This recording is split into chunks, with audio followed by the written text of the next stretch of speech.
Hello everyone and welcome to Handmade Hero, the show where we code a complete game live on stream here on Twitch. We don't actually use any libraries or any engine or anything. We just use Windows directly since that is the standard platform for games these days. And so that's what we're teaching on first. But we try to write all our code in a very portable way, and in fact, many members of the community have already done ports to Linux and Mac and so on. Someone even got it running on a PlayStation Vita or something. It's been cool.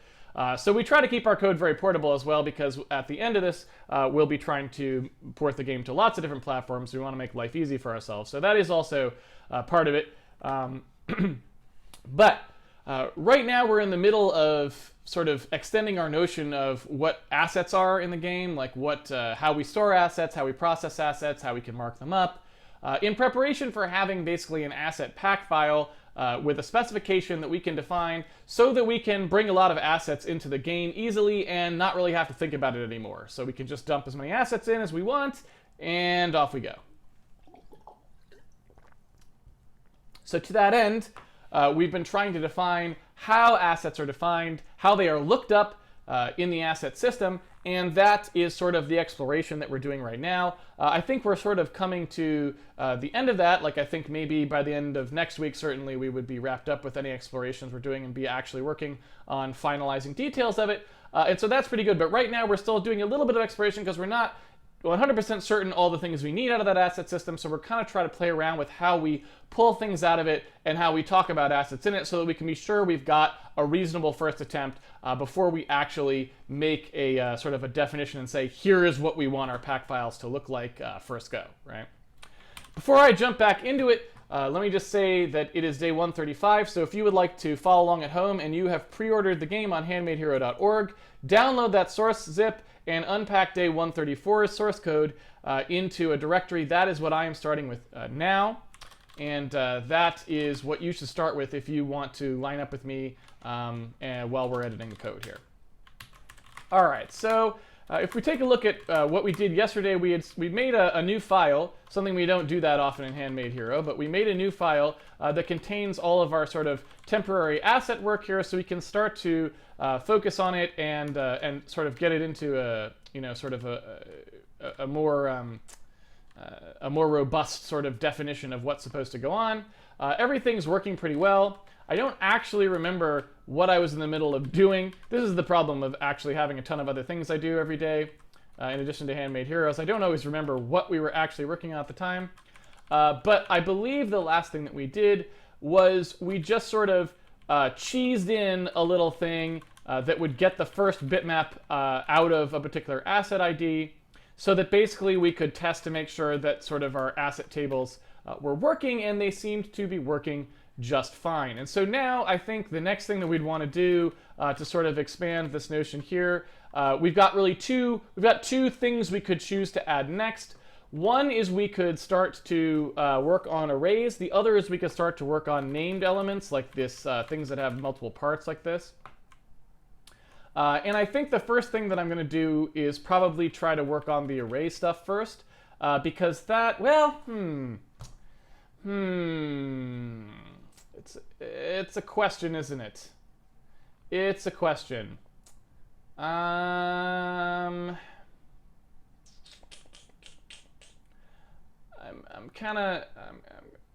a little bit leaning.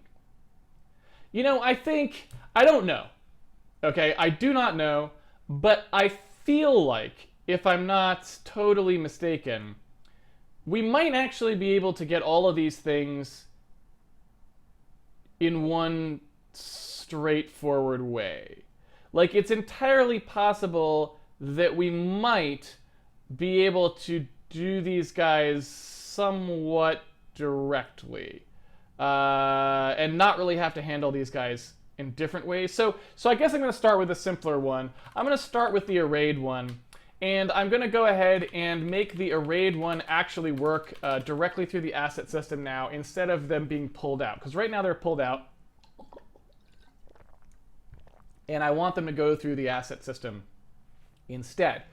So what I'm going to do here is I'm going to start to figure out how we're going to do that. Now, if you remember, our asset types already have the notion that there's multiple assets for that asset type, so we shouldn't really have to do anything to make multiple assets here. All we need to do is start adding these to our asset table here. We had asset grass, we had asset tuft, and we had asset stone, like so. And if I want to, I can go ahead and start to try and pull those in to sort of the system elsewhere here, right? So what I think, well, you know what, actually, that may have been a little premature. Let's do one more thing first that I think will help out a little bit. So if you notice here, we've still kind of got this stuff hard-coded, right? Where we're actually using the switch statement to load our bitmaps. But obviously, we don't really want to do that at the end of the day, right? In the final version, we definitely don't want anything like that going on. So let's go ahead and push that down into something a little bit more stable. Because we know that we have some things that we need defined with our bitmaps. We need align X and top-down align Y. We need those pieces of information, or we need some equivalent of these things, right? So let's go ahead and just smooth out that part first, because I think that will make it a little bit easier as we go to move more things in there. Oops, that was not what I want to do.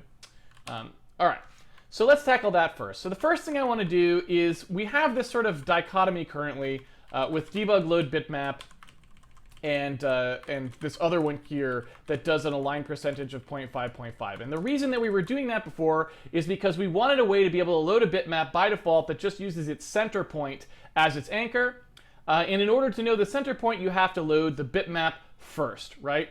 Well, what I want to do is get rid of that concept, because since we know we're going to be working with an asset pack file, that asset pack file will already be able to pre-process the assets in any way that we want, because we're going to have, the assumption is there's some art pipeline at the head end of this thing, and things come out of it, they get packed into the pack file, and during that packing process, they will set up those align percentage things for us. That's my thinking on it, right? And so if we go into the renderer and we take a look in the render group of the actual data that we actually need for the bitmap, that's annotation, you can see that all we really needed is this align percentage. So what I'd like to do is start specifying that align percentage directly. And that way we don't have any more of this like sort of call dichotomy stuff, right? So the way that I want to do that right now is I'm just going to go ahead and actually compute those for these guys and then get rid of the sort of that dependency on the size, because we can assume that it's going to be taken care of for us as we go. So the easiest way for me to do that probably is actually just to set a breakpoint in the debugger and see what they're currently set to, right? Because again, this is just sort of a manual process we're doing temporarily because we don't really want to deal with the actual asset pipeline stuff at the moment. We would much rather just have some sort of a stand-in that we can do until we get things defined, if that makes sense. So when I come in here, after I've loaded all this stuff out, right, I now know what all of the alignments actually are. So I'm going to go ahead and actually read out what those alignments are. All of these guys will obviously all be 0.5s. This guy will have this special alignment done for all of these guys, so we'll have to take a look at that one in a second. But these guys right here will all be 0.5, so we don't need to read them out. But the ones that we do need to read out, right, will be all of these guys here. So I think actually, now that I think about it, I'll have to let the game run a bit first, because until we actually load the bitmaps in, I won't be able to inspect anything, right? So there, everything is kind of loaded in here now. We've got all the stuff. Although, now that I think about it, we probably also need to issue a load asset call for all of them at the end here, just to make sure. So we'd have to do something like a load asset for each bitmap. Let's do tree, rock, rock03, test background. We don't use that anymore. Why is that even in here? That's not actually used. I don't know why that's there. Let's get rid of that. Asset stairwell, is asset stairwell even used? No, asset stairwell isn't used either. So really, all we've got is asset tree, asset sword. Yeah, so, and can we still fire a sword? I don't even remember if we took that out or not. But let's just go ahead and see. So, all right. So now we should have everything actually loaded in. So I'm just going to take a look now at what they are because there's very few of them, and then we'll just copy those in, and that will serve as our stand-in, which is all well and good. All right. So let's see. Translate assets. Here are the assets. Here are the bitmaps. We have 8 of them apparently. So let's take a look at all of these supposed bitmaps. Let's see. So it looks like we've got one of them is not loaded, but that's bitmap 0, which I think is what we were expecting because there's the null asset, right? And so here we go. We've got bitmap 1, bitmap 2, and bitmap 3. Those are all loaded. And you can see that corresponds to shadow, tree, and sword, right? And so what I can do here is I can set these like, align percentage or whatever. I can set these to whatever they actually are in the actual bitmap. So here's the align percentage here, which I'll just go ahead and copy out, right? There it is. So it's got an X of 0.5, and it's got a Y of some ridiculously crazy number, which is fine. We don't really care how crazy the number is. That's the shadow bitmap. Then we've got the second one here. I'll copy that out. Into here, align percentage, right? And put that in there. There's our Y. And I can get rid of these now. And finally, let's get this align percentage in here. That is the last guy. And there's that align percentage. And there we go.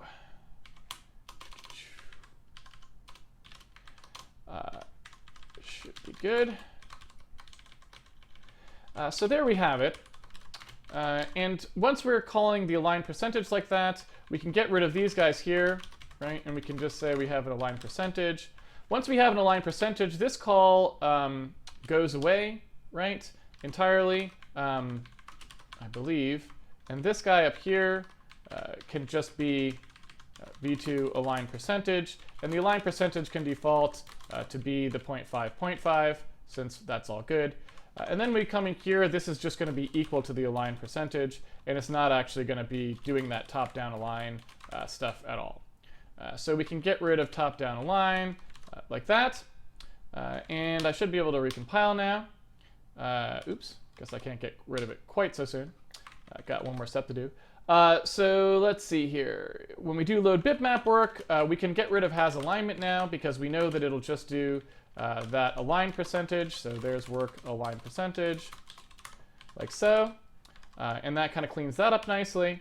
And then all these has alignments also can go away because we can just set the default align percentage actually right here because we now know what it actually is. It's always going to be that, right?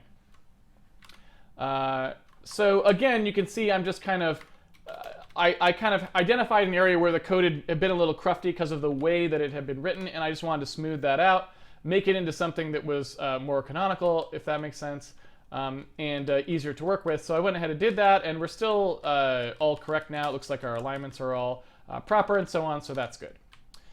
So now what I want to do is I want to take another step here, which is to stop having to do this stuff here with the test hero shadow bitmap stuff and the align percentage.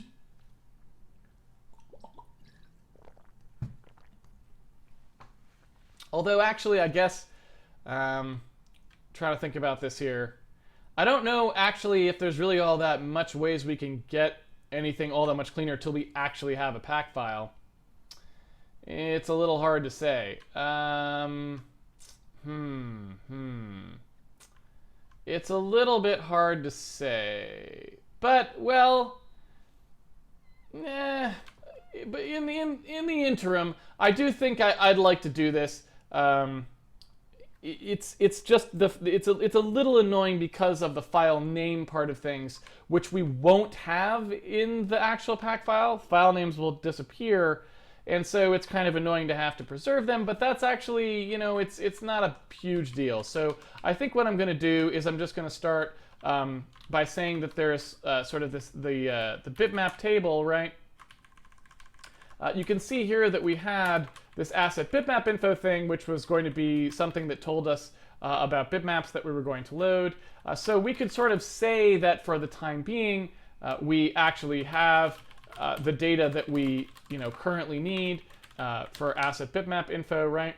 And then what I could do is I could say, all right, let's pretend that we have this bitmap info table that's slightly different from the one that's actually going to be in the in the pack file at the end of the day. But let's just pretend for now that we can just sort of get at this data, right? So I'm going to say that we have an asset bitmap info that's just bitmap infos, right? And we know that every one of these bitmaps has a bitmap info in it. So we kind of know that they have the same number, that there's the same amount of them. I could put it into the bitmap structure, right? I could put it into the asset slot structure if I wanted to, but I don't really want to do that at the moment because I don't know whether or not this will be something that remains loaded or whether it's something that will be loaded out in chunks. It's kind of hard to say. So I'm gonna leave it as a separate thing since I don't really know exactly what it's going to do. I'm just gonna have it be a parallel array that's indexed by the same thing, so it's really no harder to use, but it's a little bit more flexible that way in terms of stuff that comes out of files. So okay, if I grab these bitmap infos here, I make a bitmap count of them. What I'm gonna do here is now kind of explode the number of bitmaps we have, just allocate a ton of them, because remember, this code is going to eventually go away and it will load that bitmap count off of disk. So this is entirely just test code, how many we set up here. It doesn't matter what we do. I just want to make sure that we have a ton of them at the moment, if that makes sense. And then what I'm going to do is I'm going to make a function that's like debug add bitmap info or something like this, right? And what that's going to do is that's going to have something in here that's like a, debug used bitmap count, something like this. And that's going to be initialized to 0 at the outset, like this.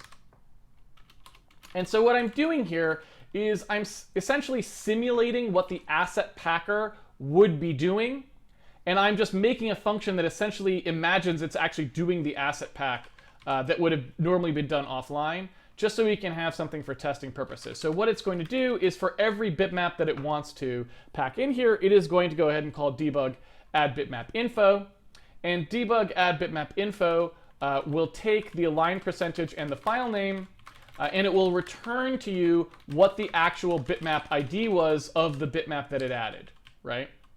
So that's what that's going to do.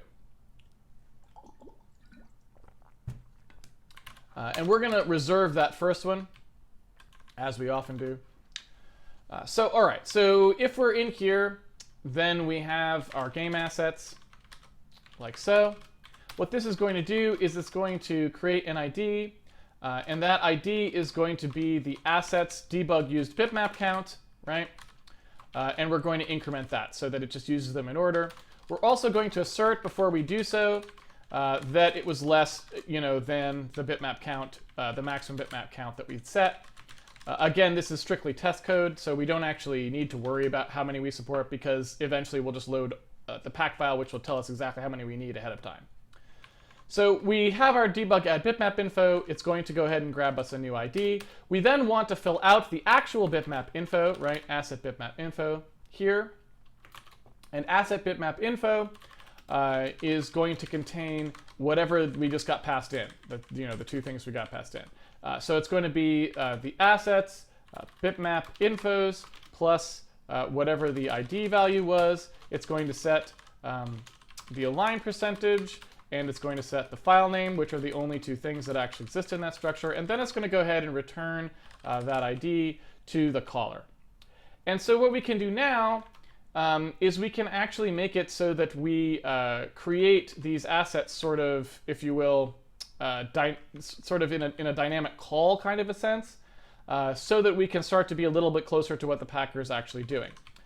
So if you see here, the way that we're adding this particular guy is we're adding assets with a bitmap. And so what I want to do is layer another function on here so I can basically just do this call each time and actually pass this information for the shadow, the tree, and the sword, right? And so what I want to do is I want to do something like this here. And I believe, if I'm not very much in error, we have an asset none, which is the 0 asset. So the first thing I want to do actually is on the asset count, again, I kind of want to do something, it is not bitmap count, right? The asset count should actually be this, right? That is what should actually be the asset count. We're going to push that on. And then what I need to do here is have, again, a thing that's like debug used asset count, right? And these are, again, strictly there for just doing that addition. So we have the assets, debug used asset count.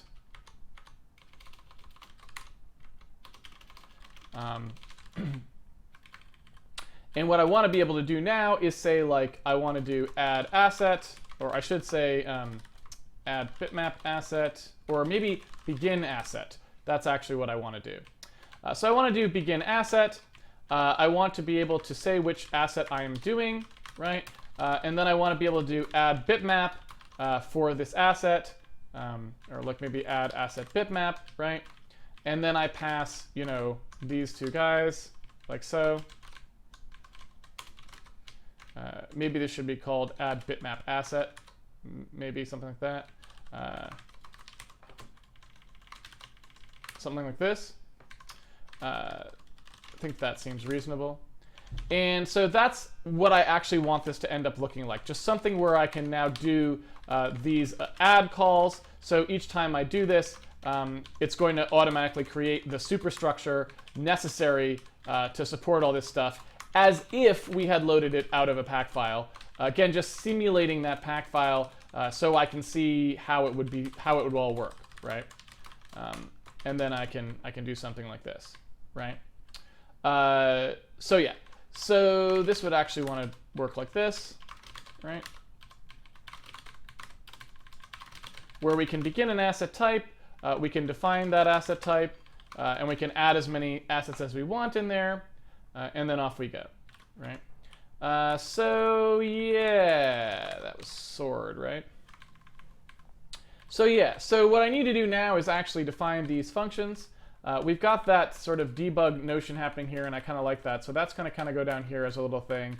To do Casey, these should go away once we actually load a asset file, pack file. All right.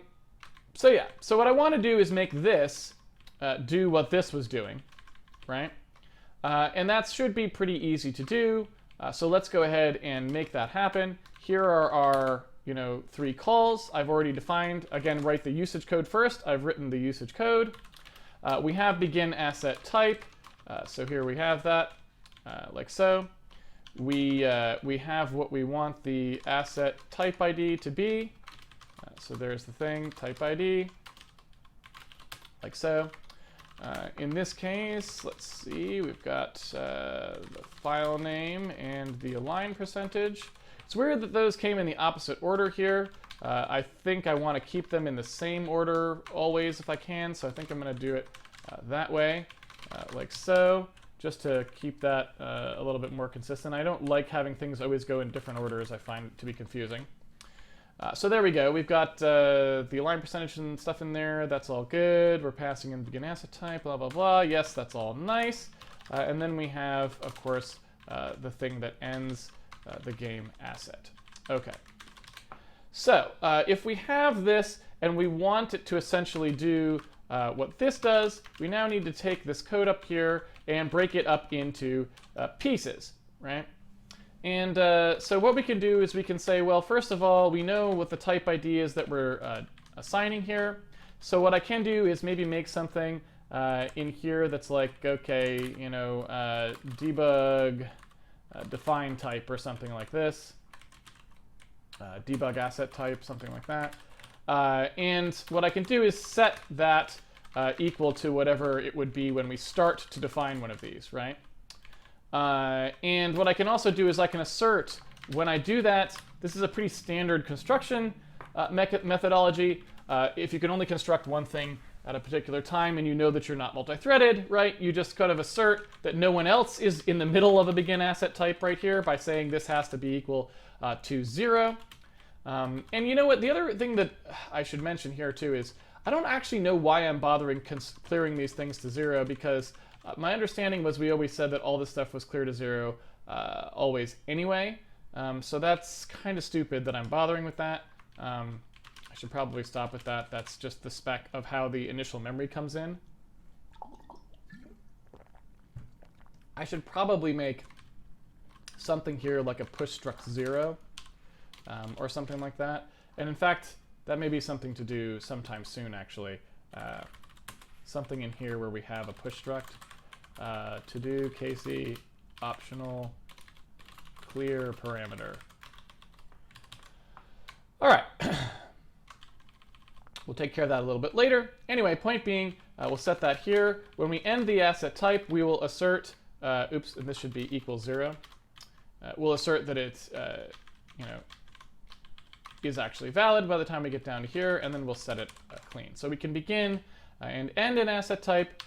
So when we actually do this, we have a debug asset used asset count. Right. Assets and asset types not the same. So this was a mistake. This should not have been that way, right? The asset type is supposed to be the same as the bitmap count at the moment, right? That's actually, yeah.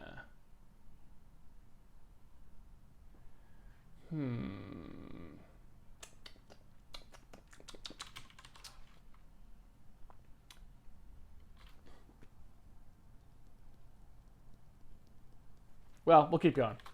I'm having some thoughts, but you know, I often have them. So we have a certain number of assets here, and we want to have a debug used asset count, which we have there. And so that's more correct now, right? That's all good. Okay. So when we come in here, we want to initialize this so that the asset type, its first asset index, should be equal to whatever the debug used asset count is, right? Because that's what it would be. And the one past last should be initialized to just be like, okay, so it's just the null, it's a 0 range. Like there's no actual assets in it, but it's set up for that so far, right? Then when you end, I guess there's nothing in particular we would have to do when you end. So it's really only during add bitmap asset that the rest of it has to make some sense. And so the way this would work is we would have to get an asset, we'd have to do this work here, but then we'd also have to make sure that we essentially take whatever the type was that you were working with, right? So we'd want to assert, first of all, that you were inside a begin asset type set, although it would just crash if you weren't, so maybe it doesn't really help us at all, but you know, might as well. So we go ahead and in here we take whatever that asset type was, and whatever that asset type was, we're going to take whatever the last one in the range was, and we're going to increment it. So that's the asset that we're actually going to use, right? And I guess we also need to set this debug used asset count. So I suppose actually the way we could do that, though, is just do that in here, like so, right? So that's going to be the new used asset count. Okay. So we go ahead and we start setting those assets. Inside the asset, we set the tags to nothing. And then when we want to actually set that slot ID, the slot ID is going to be the result of whatever, this call, right? So we're going to add the bitmap that the person asked us to add, and that's going to be the slot ID because that's where you would go and get this thing, right? Let's see here. Type first asset index. I actually want, well, I guess I can do it this way. So, debug used asset count. All right. So I realize that's a little bit complicated, so we probably want to step through it anyway, even if there weren't any bugs in it, we would want to step through it just so you can take a look at it probably. So let's go ahead and see if we can set a breakpoint there at allocate game assets, just so I can sort of show you what that's doing. So in we come here and we start this sort of situation. I'm going to go ahead and make the call stack a little smaller here so I can see the asset structure a little bit more. So here's what we've got. We have a couple different things in play. First of all, we have our asset types array, right? Then we have our assets array. And then we have our bitmap and bitmap infos array. The bitmap info is the one we're filling out. The bitmaps is where they'll go when they're actually loaded, right? So let's take a look at these and let's see what happens. So when we begin this asset type, we're going to go ahead and grab out of assets. We're going to grab out the one that corresponds to shadow, which is 1. So we're going to grab out this one.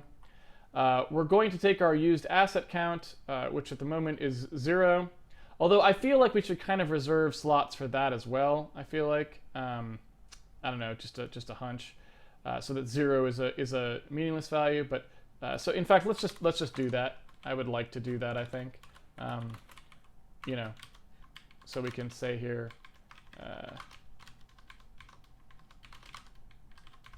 Debug used bitmap count. Debug used asset count, so that we just leave that 0 slot as like a null slot. It doesn't cost us very much to do that, and I feel like it makes things a little easier. Oops, a little too far there. Okay, so taking a look at it again, so we come in here, we grab that out, and we grab out the asset type, which should correspond to this one. We set its first asset index to whatever the debug used asset count is, which is 1. You can see it set the first asset index there. And then we set the one past the last asset equal to 1 as well, right? So we're saying there's like no assets in it right now, but if there were going to be one, it would be number 1 would be the first one, right? So then we try to add a bitmap asset. First, we got to pack up that v2. We grab out the assets that's whatever is the one that is the sort of appends to the end of the asset we're currently working with, right? So there we appended one on and we pushed that index up. We set the tags for that guy, and remember that is one of these guys in here. That's going to be asset 1, right? So we set that, and those are both already 0, but we're clearing them out just in case. We then have the slot ID for debug at bitmap info, right? That debug at bitmap info call is going to add a bitmap info into our bitmap info array. So that's going to add it into, well, we'll see where it's going to add it into, I guess. We figure out what ID we're going to add. It's add 1, right? That's the first one because we're reserving slot 0. So there's that first one. And in here we go, all right, let's get that bitmap info that corresponds to ID we just picked. Let's set the file name, which we did. Let's set the align percentage, which we did. And let's return that ID back. And so now that the slot ID here gets set to correspond to that bitmap info that we just sent out, right? Excuse me. So yeah.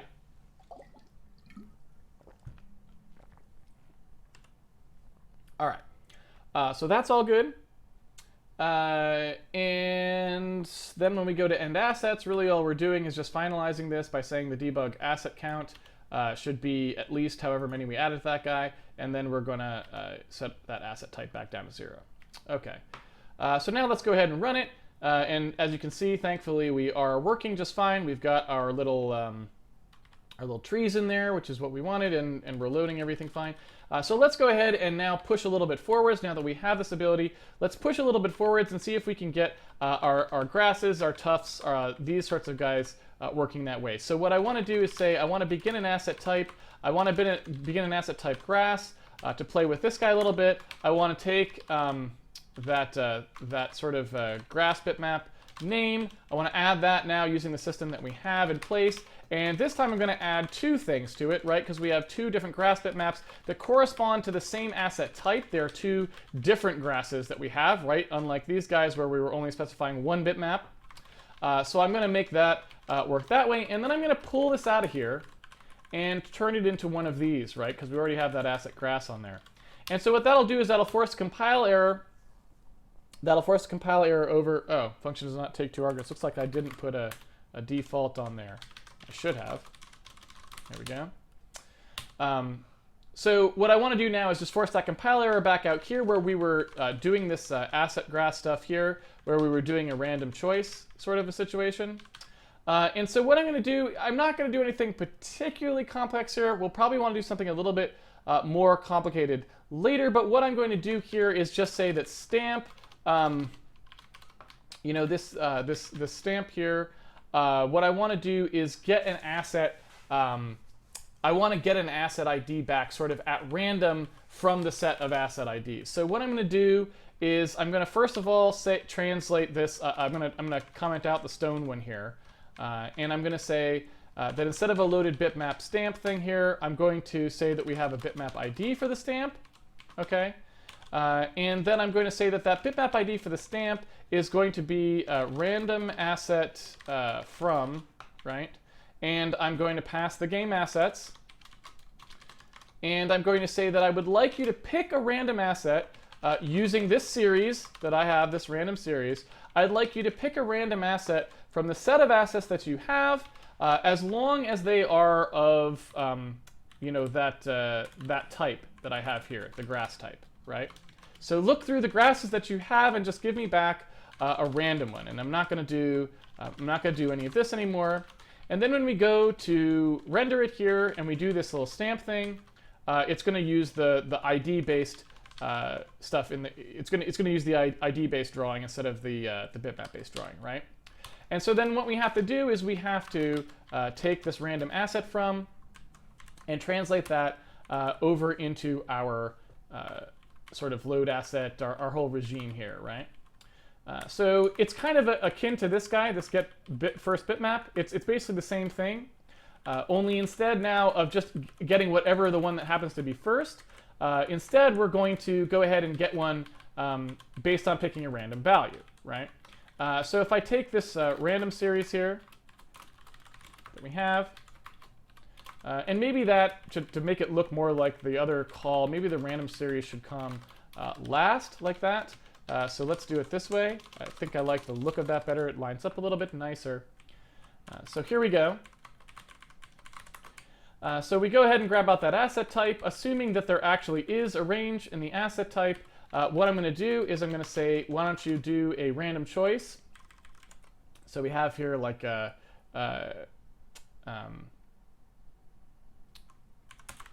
random choice for these two values basically tell me the range, right? So I've got a count here, and the count is the range between them, like so. Does that make sense? So what I want to do is I want to figure out some random one that's inside the count of these, right? So I want to choose among the ones that I have available. I then want to grab that one out and return that as the slot ID, right? Let's see here. Random choice cannot convert number one. That's right. Now it's already a pointer. So that, I believe, should give us random value. Oh, what happened? I didn't mean to set a breakpoint there. Guess that was an old breakpoint. Oh dear. Well, that was awesome. Well, we're definitely picking an asset. I just don't think we're picking the right asset, to say the least. That was pretty funny. You have to admit that was pretty funny. All right, so we're still lining up with trees in our asset grass for some reason. So let's go ahead and debug that. That's pretty great, though. I kind of like that. That's pretty great. Okay. Sometimes bugs are, sometimes bugs are frustrating, and other times bugs are just kind of fun and silly. All right. Sorry, where was I? So let's take a look here and see what our tables actually look like, just so we can see if we've done anything obviously stupid before we try to debug this in sort of a heartier way. So, okay, right now we know that what we've got in the asset thing here, asset grass, right?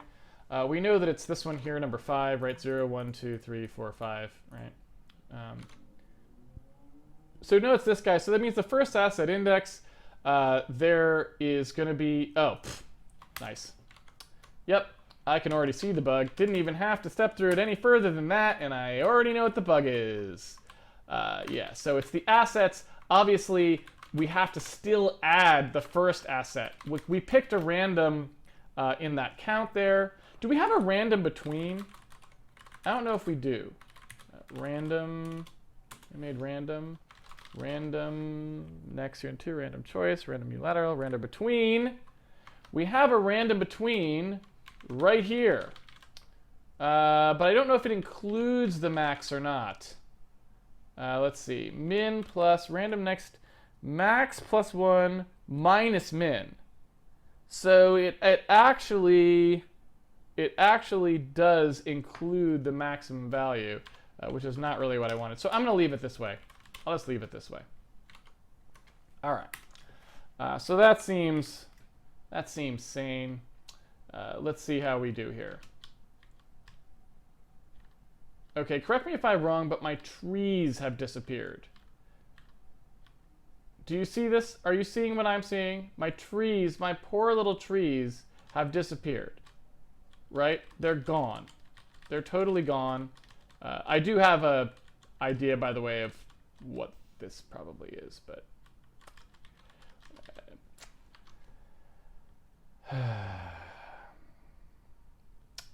if it's not one thing, it's another sometimes. So there's a thing that we have not talked about yet. Oh wait, no, but I haven't done this yet. This is no. Okay, never mind. I don't need to talk about it. I was going to say there was a thing that I was going to be like, oh, I got to talk about this thing because this could be what it is. But now I think about it, this has nothing to do with it because I haven't actually done the thing that I was about to say. So there's no way that that could be it. Never mind. We didn't get that far yet.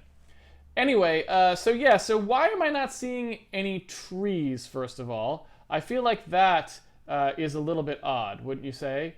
Because I don't understand why I'm not seeing my trees. My trees should be there, and I don't quite get why they have disappeared from the face of Handmade Hero. So what I want to do first, let's just take out the ground chunk filling entirely here. Static foo equals 0 if foo equals 0. There you go. Are you happy now, compiler? Let me just see if the trees are there. So the trees are there if I don't try to render those ground chunks. So what's going on there? The act of trying to do this, the act of getting this random asset and pushing the bitmap. So if I didn't do that, right, then we'd be fine, right? So the act of doing that push bitmap is causing us to get a load asset to occur. Now that I think about it, did we ever actually bother to make that be thread safe and so on? I don't actually know if we did. Let's take a look. Let me see here what we've got. Load asset. Load asset. Where is load asset? Somewhere there is a call to load asset. Is it in the renderer?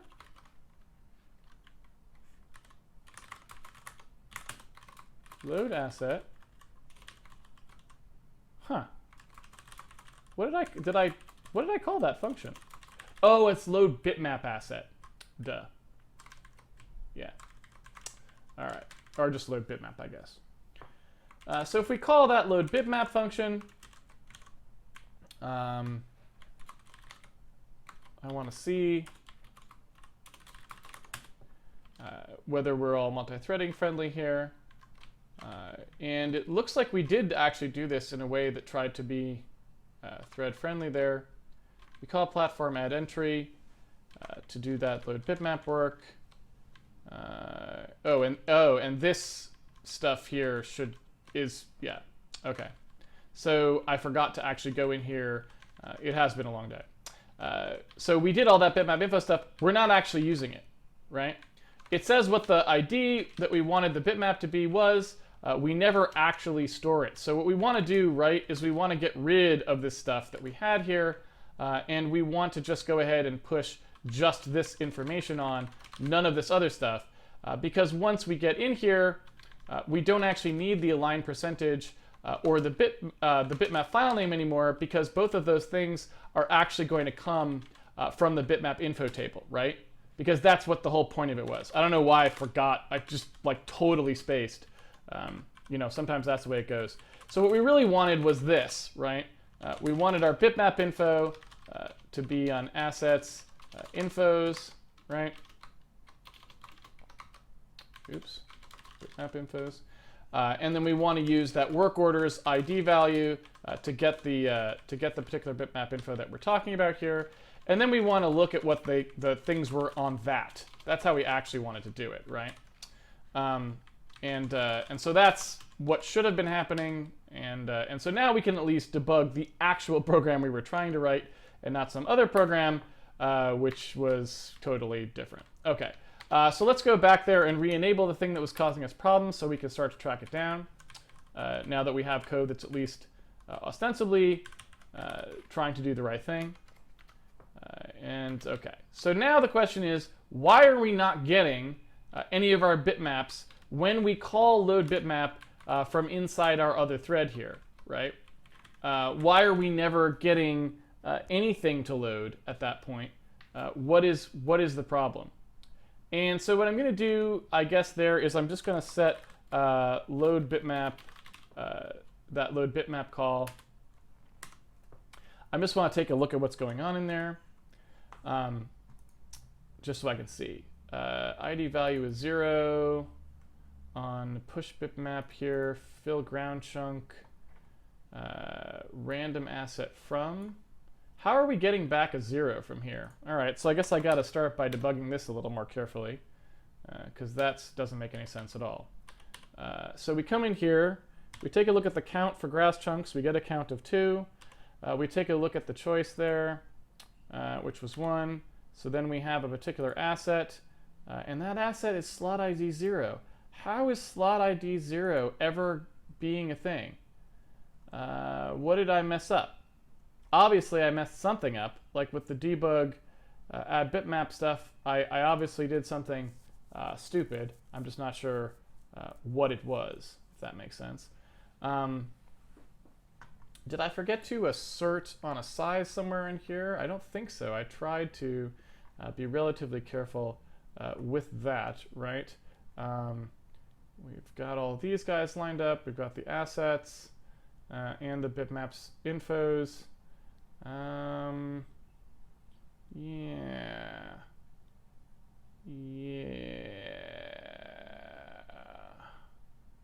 All right. So let's take a look at what happened there so I can see it. So here's our assets. I'm going to go ahead and just take a look at all of them, right? Oops. I'm just going to look at sort of the set of assets and see what happened. So we start setting the slot IDs, and then when we get up to assets that are past number 5, we just simply stopped setting them entirely. And so I'm not certain what exactly is going on there. That's a little bit weird. So yeah, let's see what happened there. Let me jump up here. Let's take a look at this. We've set 3. Oh, but that's really all that should have been set, looks like, right? So we're adding one in there, slot 4. Let's take a look at our asset types here. So yeah, 4, asset type 4 and 5. So that's what they should have been, and there's the slot IDs. Okay, so now let's go ahead and jump in here to random. Grab out that asset type, take a look at the type. Is it the one we think it should be? Yes, 4 to 6. Here are the assets. there's 4, there's 5, right? So it's type first index plus count. So let's see here. Count is, arg! Man, just a mistake-filled day today. Obviously, you don't want to add the count, because that would be at the end. That's just super stupid. We did that thing to pick choice, right? Oops, where are my assets? We did all this work to pick the choice, and then we add the count, which of course will put us into no man's land. So yeah, that's not very bright. There we go. So let's take a look. And see here. All right. So now we're back to being useful. I'm not sure, though. I don't understand. I feel like we still have some aspect of the bug that we don't totally understand here, because I don't understand why that always being 0. I don't understand why that would have made... So here's what I'm guessing happened. I'm guessing that that's somehow... No, I don't know. I can't think of exactly how...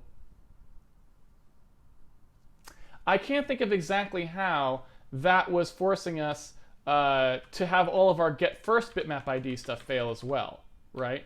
And I'm trying to think of whether it flooded our queue, but I don't see why it would have flooded the queue, because if you're trying to load nothing, it doesn't ever add to the queue, right? I mean, if the slot ID is 0, the bitmap ID is 0, it's just gonna fail to load immediately, I would think. So we should test that out a little bit and figure out what's going on. First, I'm just going to go ahead and finish this off here so that we can have ourselves a working array set here.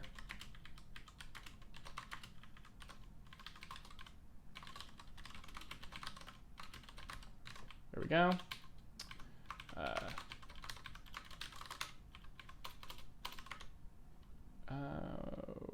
Is this stone, I think? Yes, stone. Add bitmap asset. So now we can at least have these guys in here operating properly.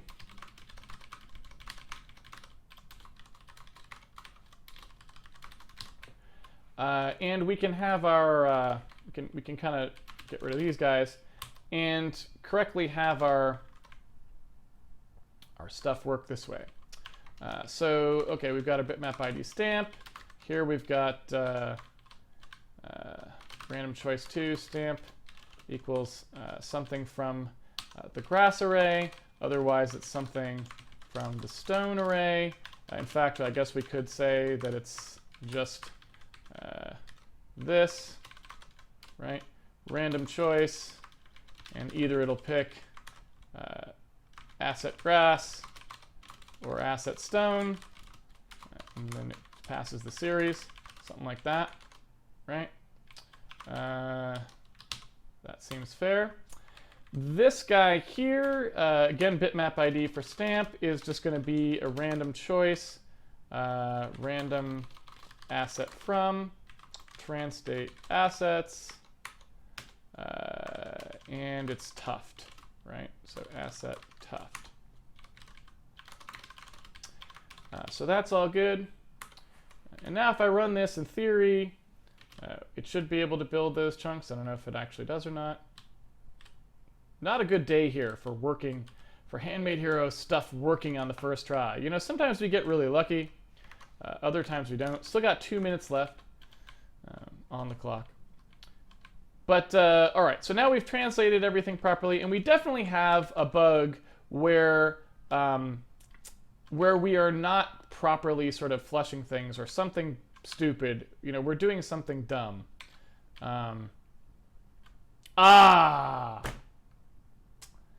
I see what we're doing. Well, we're doing one thing that's particularly dumb. This is what it is. You guys see it already on the stream? I feel like you guys should always be faster than I am, because I have to talk this whole time, and you're just watching, so you should know what it is. And that is that if we fail because we have something that isn't loaded yet, we suck up a slot. We never actually call end, right? We never free up our task slot again. Because we did this thing where we wanted to abort the task, but we never actually aborted the task, right? So the task technically was just sitting there kind of pseudo-running forever, which is not what we want. We want to just abort the task and say, don't do this. Once those task slots fill up, then we can't load anything anymore, right? So I think that's what we actually wanted to do, if I'm not mistaken. All right, so let's take a look here. Can we actually end the task with memory from in here? I think we can, right? Begin task with memory, although the machine thinks we can't. End task with memory, task memory flush. Why does it think that was bad? I'm not exactly sure. Begin task with memory transstate. If task, we go through and try to do whatever it is that we're going to do. So let's go ahead and set a breakpoint there. Right? We've got our task. It's just not set up yet. Sorry. End task memory. Yeah, so I think that totally explains. I'm glad that we went and found that, because like I knew something was weird there. That was not right. So what we want to do is we want to set this stuff up, the render group, the buffer, the task stuff. We want that to be set. We should probably just set it. I don't know why it wasn't being set up here when we actually had the information. Seems like we want to do that. Can't think of really any reason not to do that. Because until we call platform add entry, it's not actually going to ever get looked at. So I feel like that's what we wanted. So I think that's safer anyway, just in general, so that we don't have that problem. Okay, so now we're working okay, although I still feel like maybe there was some kind of a bug there potentially. I don't know if all of our assets are actually working properly, but we're closer, right? And now we've kind of gotten to that nice place where now the game code doesn't really know anything about our assets anymore, which is exactly what I wanted to be at. At least there's still a couple things we haven't done yet, like we have to tackle these hero bitmaps. But now we've gotten to the place where everything is kind of actually just a structured set of information. And so now the game just talks about things semantically, like it wants some grass, it can go and ask for that. And it doesn't even know how many there are or where they're coming from. It just knows I'm trying to fill some grass in and I can get it. And that's exactly what I was trying to do with this, so we're definitely getting closer to where I want to be. But we still need to talk a little bit more about how we're going to actually pull things out with tags and stuff so that we can actually start talking about these structured assets and also about matching like types of grass and stuff like that. So that seems like what probably the right thing for us to start working on next week. So I'm going to go ahead and call it here, and we can go to the Q and the A. So if you have a question that you would like answered, please put Q: in front of it so I can see it. And please try to keep it to stuff we're working on so they can be on topic.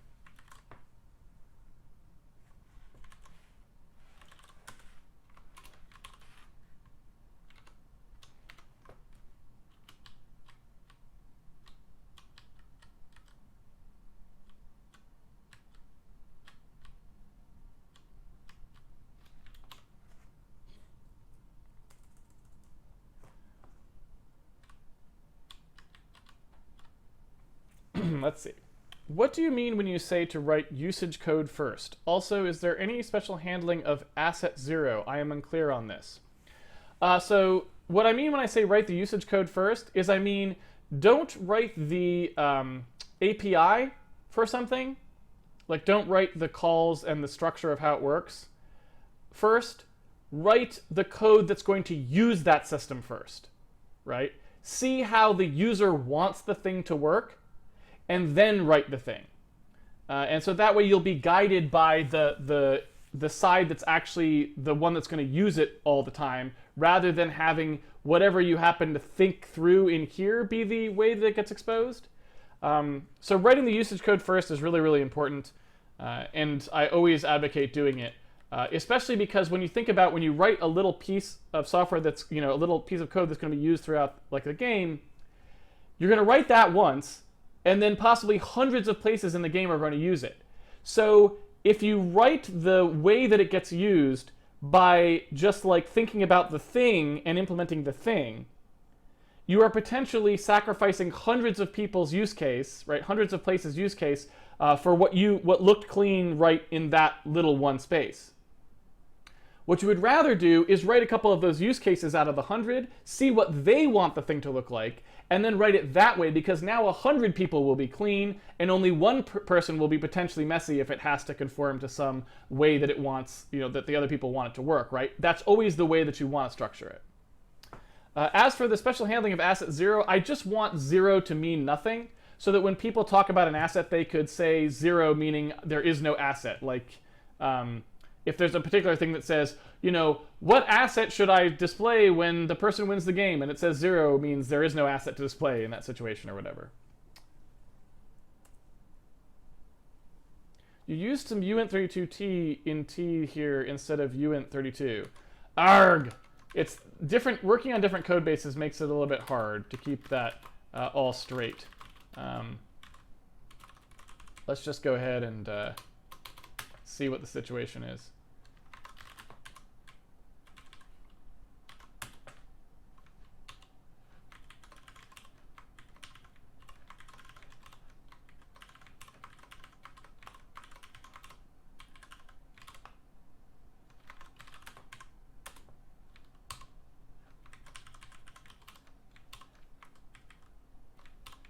All right.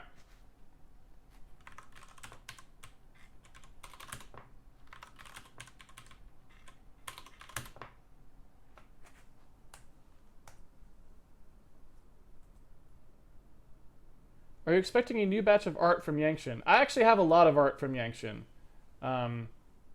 But it's more about when I, decide to, process it and put it into what we're working on.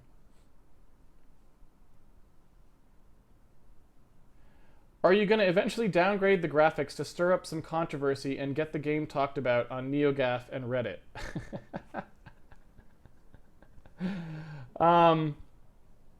Well, sure. I mean, there's no such thing as bad press, right? So I think there's a number of things that we should probably do if we want to stir up controversy. So yeah, I mean, clearly we should downgrade the graphics at a minimum. We should probably also accept money from somebody to be exclusive, right? Get some console vendor to pay us off to not release the PC version on time. We should have some kind of discriminatory selection of characters or something like this. There's all sorts of things we should do to generate bad press. So yeah, we'll just have to make a big old list of all of our controversy generating things that we can do and roll them out there.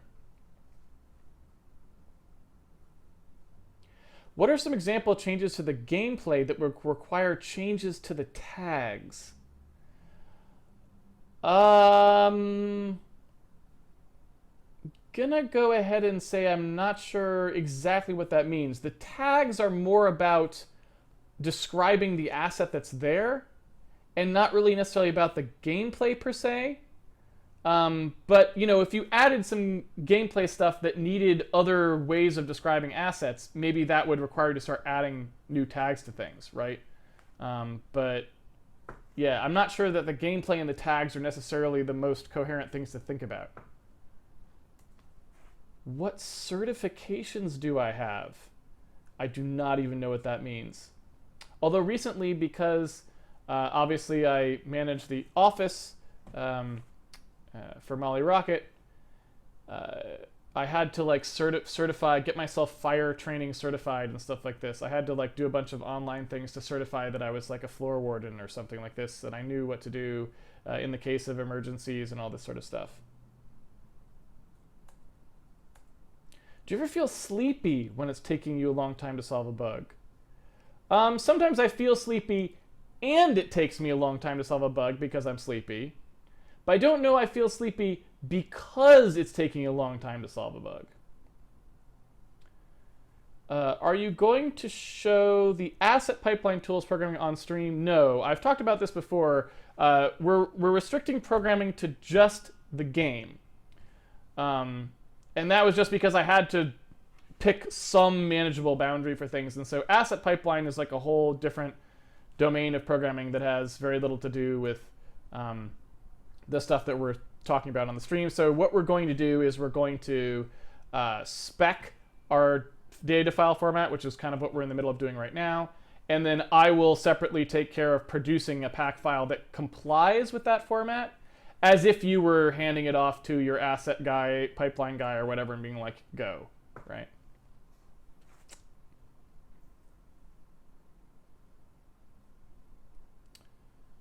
I missed the pre-stream. Did you talk about APIs like you said you would on Twitter? I did not say I would on Twitter. I said if someone remembered to ask me about it, I would, and no one asked me about it. So you didn't miss it.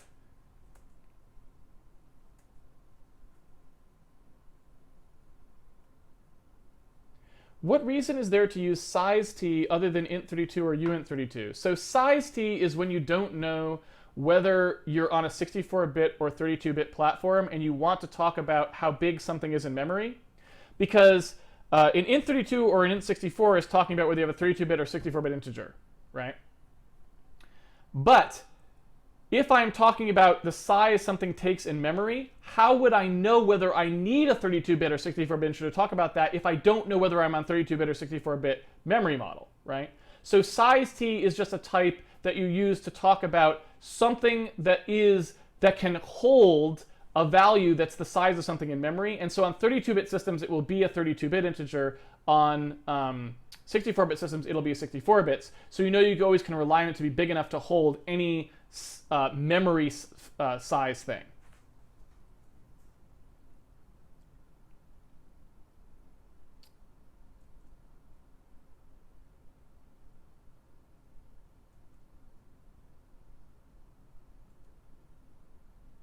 Do you plan on implementing HTC Vive and Lighthouse support for whatever reason? I don't know how we can really do that with a 2D game. So no. Because you kind of need to at least have some idea of what you would want to have happen in 3D before a Vive would really be worth it, right? If the asset pipeline won't be done on stream, will you still release the source for it? No. So we're like, asset pipeline is not in the project at all. Like, it's just assumed that there is a data set, and the data set will be, you know, part of the game. But how that data set gets made, I don't even promise that it's something that'll compile on other people's machines, right? Like, it's whatever I want to do separately to make sure that we produce something that matches the description that we have. But obviously, we'll make the description on stream, so anyone who wants to build their own pack file, it's not going to be like rocket science, right? It's just a bunch of things concatenated together in a file, so it's not exactly something that's hard to reproduce. But, you know, I may use a bunch of proprietary stuff that I, you know, have written, like my Photoshop parser and stuff like that, that are not going to be released. Like, those are not public domain things, so they won't be included in the in the release at all.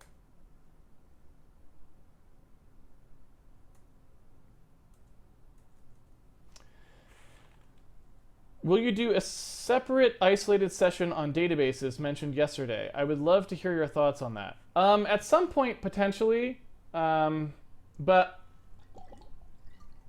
it's kind of involved topic, so I don't know when I would be doing that, since obviously I have lots of Handmade Hero to get through. And I don't know that it's like super pressingly valuable that I talk about the problems with databases at the moment.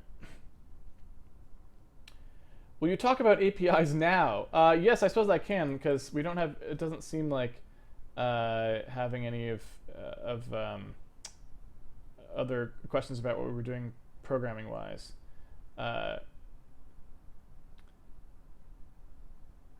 HTC is handing you $500,000. Are you doing Vive support now? You know, if HTC wants to hand the Handmade Hero project $500,000 to support Vive, then sure, right? I mean, I'll happily go ahead and, provided they allow me to program it on stream, right? Like, I'm not gonna add Vive support to the game if they won't let me, like, if there's some kind of NDA-ness that would prevent me from programming on stream. But sure, for $500,000, we'd add it. But again, I say, what would we add? Like, who would want to play a 2D game on a 3D headset? Like, why would you do that? I don't understand why you would want that to happen, right? Like, I guess we could make the characters, like, kind of stand up a little bit like cards and tilt the backdrop a little bit. I don't know, it just seems like a really bad idea. So yeah, for $500,000, sure, we'll add support. But I just don't understand why they would even want that. I don't understand why they'd want to pay $50 for that, let alone $500,000. Will you accept chromatic aberration as the best post-processing thing ever conceived? No, I will not accept that. Chromatic aberration is, in my opinion, a bad visual effect. It is not. So there's visual effects from cameras like chromatic aberration. There are visual effects from cameras that fall into the category of positive image technique that you actually use for a purpose in cinematography, and there are ones that pretty much just don't, except in really rare circumstances. And chromatic aberration is in the don't category. Like, basically, chromatic aberration and lens flare. Chromatic aberration, lens flare, and vignetting are the three that come to mind that basically, like, any competent cinematographer is trying not to have happen. Pretty much 100% of the time. Like, once in a great while, they'll do a very specific shot that maybe takes advantage of some of those things to achieve some very strange thing that they're trying to do, right? But by and large, they're very much trying not to have those. On the other hand, halation and depth of field are examples of things that they use specifically in almost every shot where it could be applicable to do certain things with the image. And so those I consider to be positive post-processing effects that you do want in your pipeline if you can afford them, right? But chromatic aberration, no. No, no, no.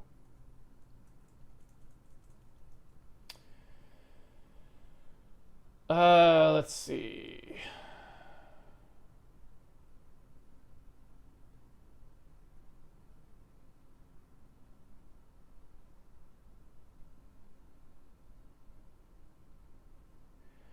Why don't you support Direct Input 8 for supporting good old USB controllers instead of just Xbox 360 controllers? We probably will, actually. But again, the platform layer is really just stand-in at this point. We will switch back to working on platform layers when we are done with the game and are doing kind of our shipping work. And because there's a bunch of things we don't support right now in the platform layer that we probably would want to, right? So we probably will support, I would guess anyway, we probably would support Direct Input 8 as well as X input.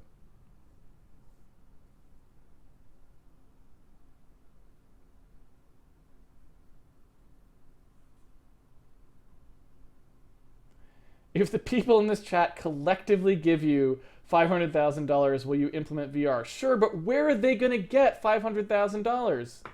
That's a lot of money, dude. $500,000 is a lot of money. And why does the chat want to pay $500,000? Nobody seems to understand just how uninteresting it would be to add VR to Handmade Hero. I do not understand why they would even want that. It just doesn't make any sense. Okay, so I was supposed to talk about APIs, I think. And we have some time left, so I should probably do that. I'm just trying to see if there's any other questions here.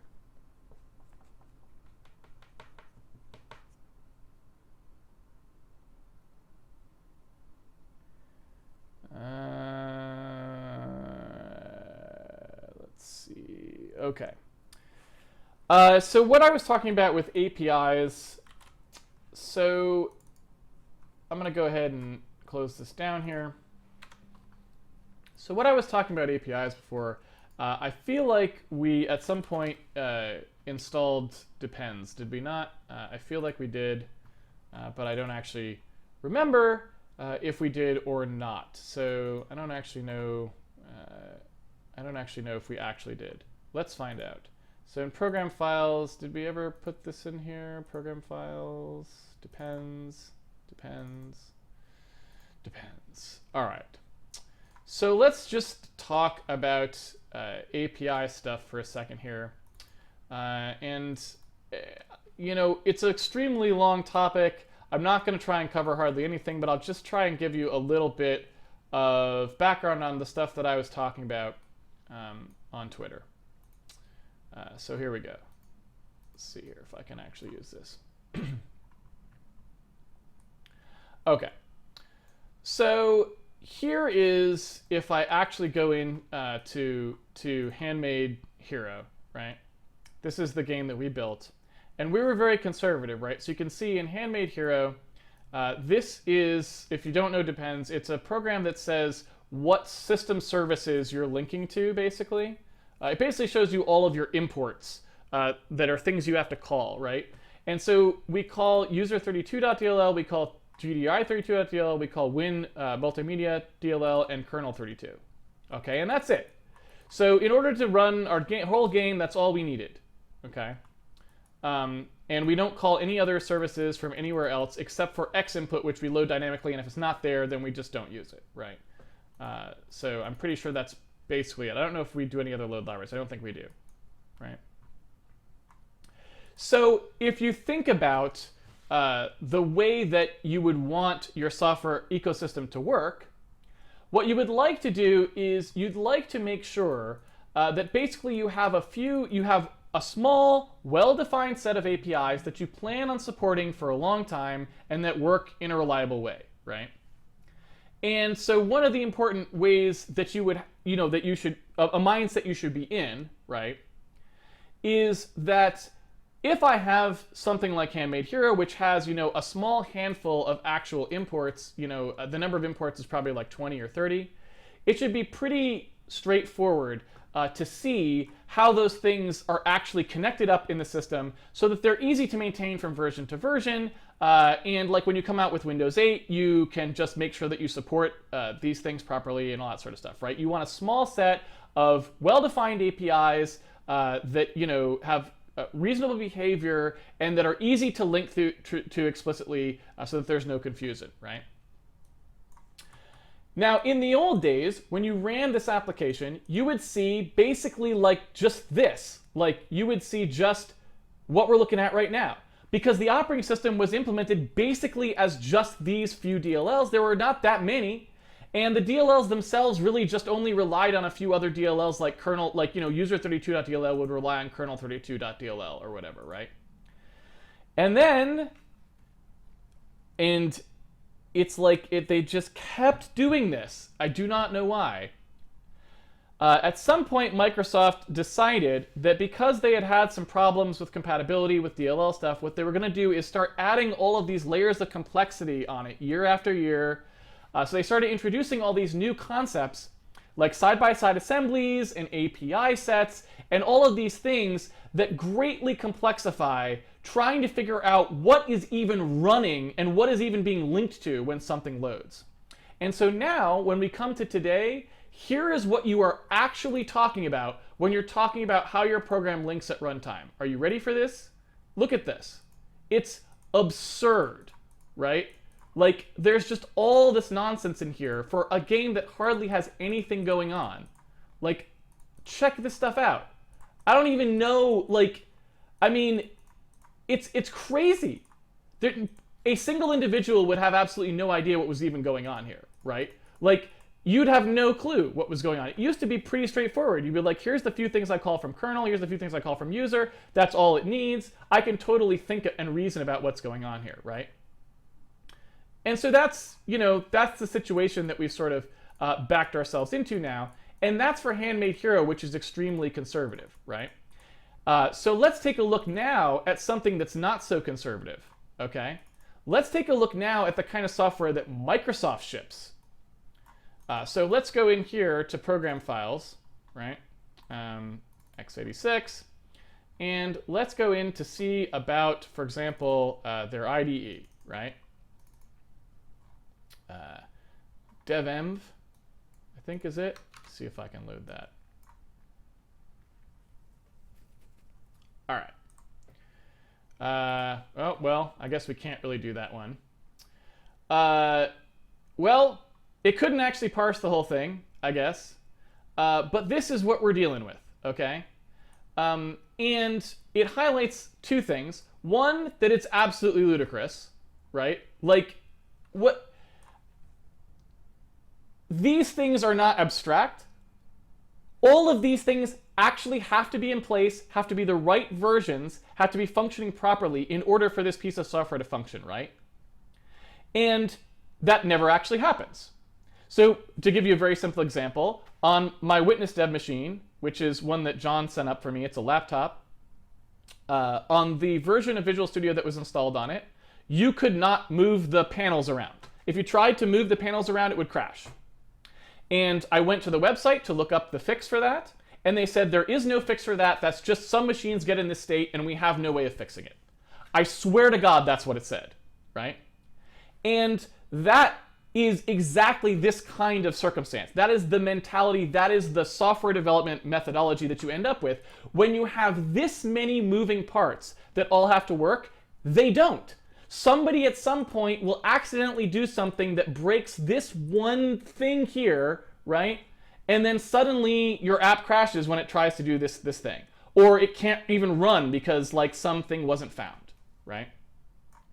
I've even had this happen when we do the Indie Mega Booth. I actually have a little thumb drive I bring around that's got all these dependency installation things on it, because invariably some poor developer brings the build of their game that works just fine on their machine. They try to run it on one of the Indie Mega Booth machines and they can't, because some crazy side-by-side assembly installation from the DirectX runtime from June 2013 wasn't installed in the right order, and so it's got the wrong thing and blah blah blah. And like, so I go in there and I put the thumb drive in and I run through the install process, and eventually we hit the one that puts the right DLL in the right place and the right side-by-side assembly lined up and all this stuff, and then it's okay, right?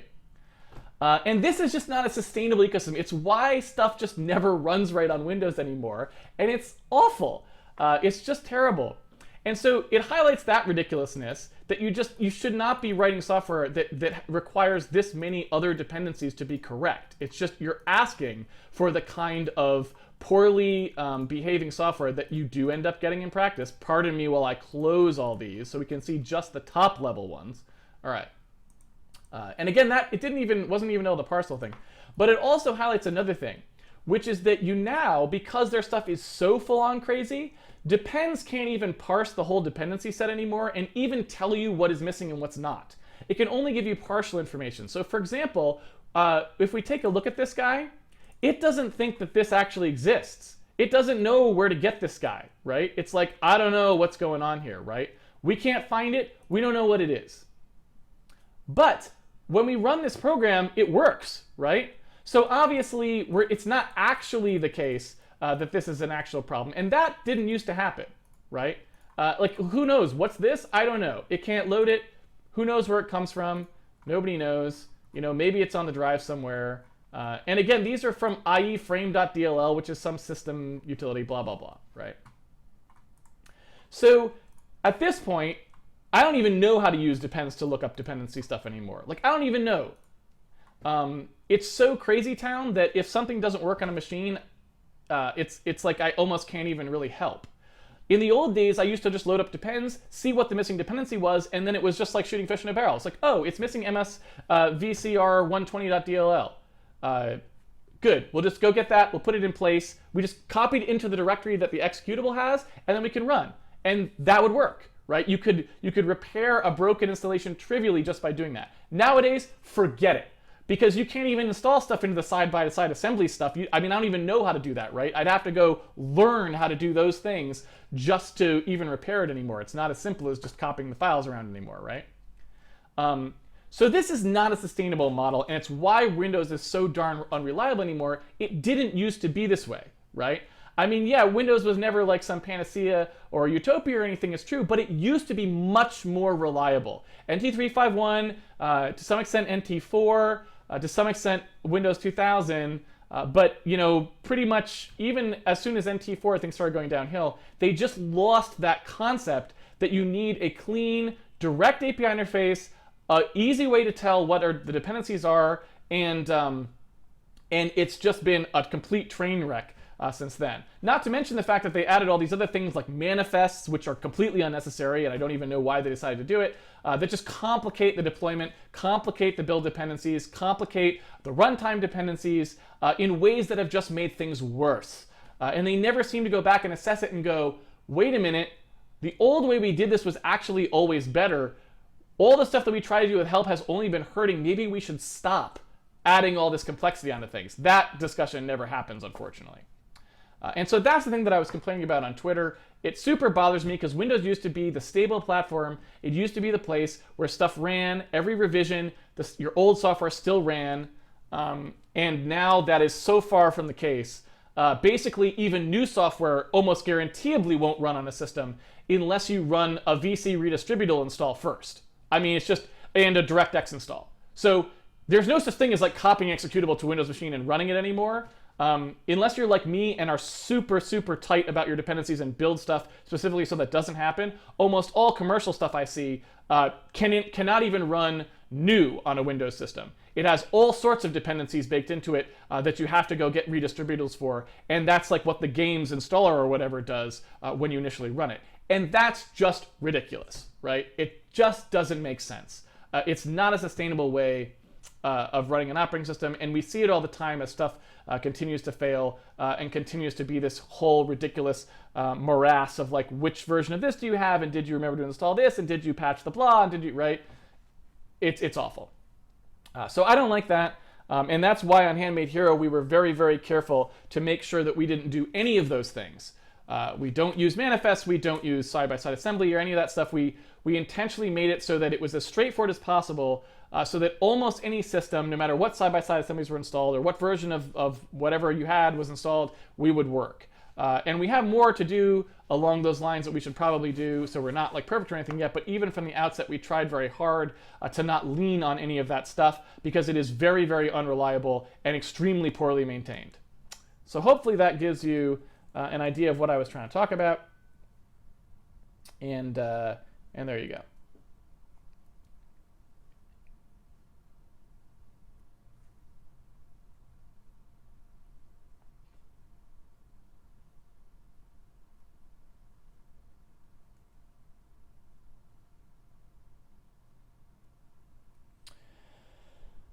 Seems to me nobody at Microsoft has any idea about why Windows is still even working properly. Well, yeah, and I mean, I feel kind of bad. I don't know, I don't really know anyone who works on Windows anymore for the most part. But I strongly suspect, and I could be wrong, but I strongly suspect that there are still some good Windows kernel guys there. And I honestly feel kind of sad for them because the Windows kernel, I don't know that much about how it's implemented today, but just back in the day, Windows NT kernel was pretty good and did a lot of smart things. And so I feel like people really kind of crudded up a good thing that people at Microsoft had made. And I don't know if they feel upset about that, but I feel upset on their behalf because it is not true that Microsoft is like a monolithically stupid entity. That is not true. There are, or at least were, very smart people at Microsoft who did some very smart things. And so it's unfortunate that those people are kind of drowned out by the mediocrity surrounding them in that sense. And it really makes what would have probably been a very good operating system that could have lasted a long time much worse, right? And so, I mean, it's kind of an unfortunate lesson, but probably a lesson worth heeding, which is that, your operating system is only good as its weakest link. So if you let the user layer, where everyone's working, get crudted up by mediocre programming, then it strangles, in some sense, perhaps some very good programming done by your kernel guys or whatever, right?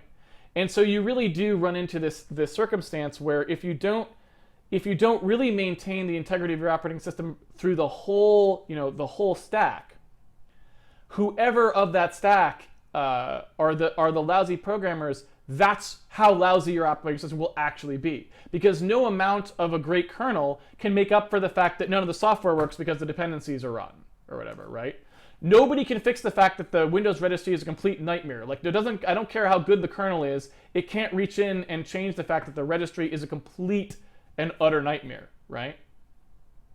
And so that's, it's a really tough thing, and it is organizationally a really big problem, right? Because if you were looking and saying, how do we do this better than Microsoft? You're like, well, it's a really big undertaking because it means having such meticulous attention to detail at every stage of the pipeline. It's no wonder that nobody's really been able to come and do it, because if you need, if you think you're going to build this really big operating system with all these people, how are you going to make sure that none of those people are going to crap it up, right? Like, it's real hard. And so yeah, in some sense, when I get angry about this sort of stuff too, I'm kind of angry on behalf of the kernel guys, because if Windows was just universally awful and it had always been awful, then I'm not that upset, right? It's like, okay, it was an awful thing, it stayed awful, it's awful now, whatever, right? But I don't really believe that. I really enjoyed using NT351. I really did. And I thought it was a pretty darn good operating system, to be honest with you. And so I feel like the reason that it saddens me quite a bit is I feel like a lot of the changes that have been made to the operating system over time have really taken something that was honestly my preferred platform and made it really pretty lousy today. And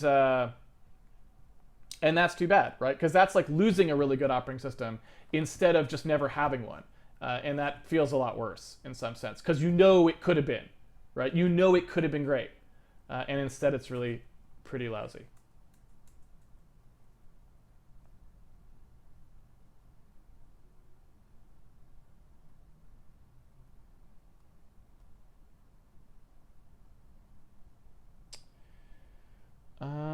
Let's see.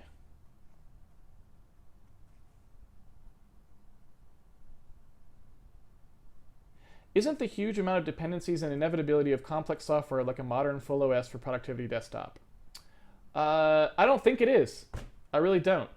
And the reason that I don't think it is because, like I said, if you go back to NT351 and then you look at Windows today, if you look at the difference in capabilities of the operating system layer, it's really pretty minor, right?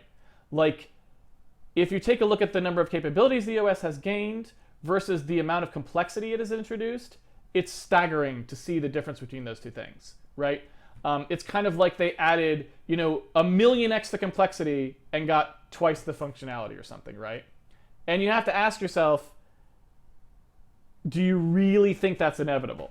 Do you really think that there was no way to get 2x the functionality of Windows 351 without making it like that much worse? And I really don't believe that was true, right? I believe that you could have done a much better job. Yeah, maybe it couldn't be as good because it has a little bit more and there's growing pains and all that stuff, but no, I think that they could have done better. And I suspect that it's because they just didn't have, they had too many teams that were mediocre, just doing whatever they want and being allowed to ship it. And that just proliferated the API count and proliferated the API problems. And they never had that kind of tight control that maybe, the kernel team was exercising when they were actually thinking about what they were making and shipping a decent API or whatever, right? And so I think that, it's really that it's just that was a cultural problem that if they had had a solution for it where like shipping an API at Microsoft was like a privilege, not something just anyone could do, and you really had to go through a battery of people who would just pound on you to make sure you really needed to and that you did it right. If that had been the culture, I don't think we would have been in this mess, right? But that was not the culture. The culture was just like any old teams can start up and ship these things if they got any political capital, and then it's just, and you end up with 8 billion of these things. ActiveX and Direct Show and all these nightmares, and they're just in the API set. There you go. Like, that's out there, right? Someone thinks side-by-side assemblies is a good idea and, poops it out. Calm. All this stuff just gets, kind of pooped in there. And I think that if you don't have a systemic organizational way that you restrict changes to the core feature set of the operating system only to people who are extremely competent, have API design experience, and know exactly what they are doing, then you end up with the situation we're in today.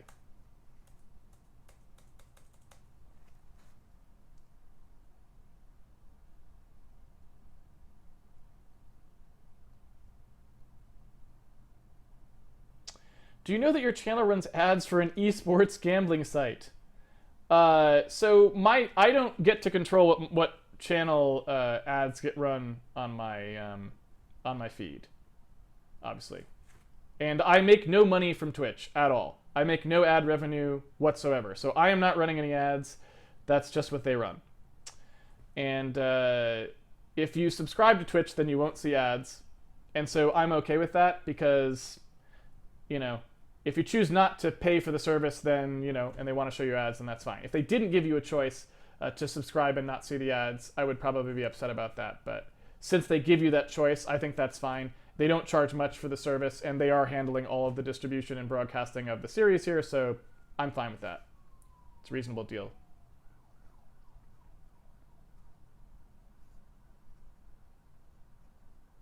All right. I think I'm going to wrap it up.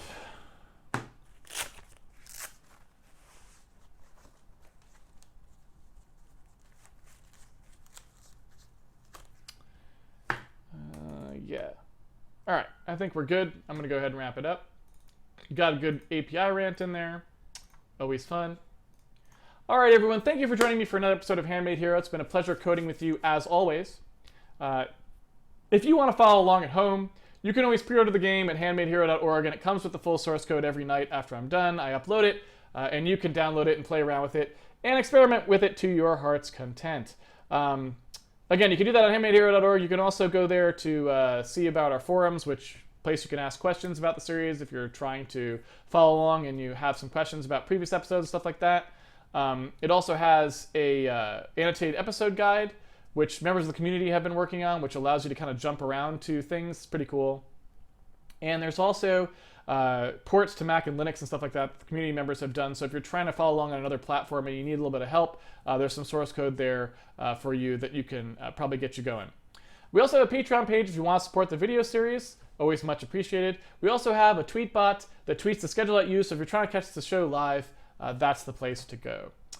We'll be back here next week on Monday to start taking a look at how we can maybe expand our asset system that's kind of working relatively well now, kind of expand that into something that can represent a richer set of data using maybe some of those tags ideas that we put in there. And so we'll try to port the hero over to that and do a couple other things that will sort of let us see whether that's going to work or whether we need some other things in there. So that's what we'll be doing next week. I hope you'll join me for that.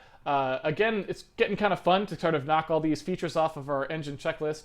It's starting to get pretty respectable, and I'm pretty pleased with it. So hopefully you are too. Yeah, and I hope to see you back here on Monday. Until then, have a great weekend, everyone, and I will see you later.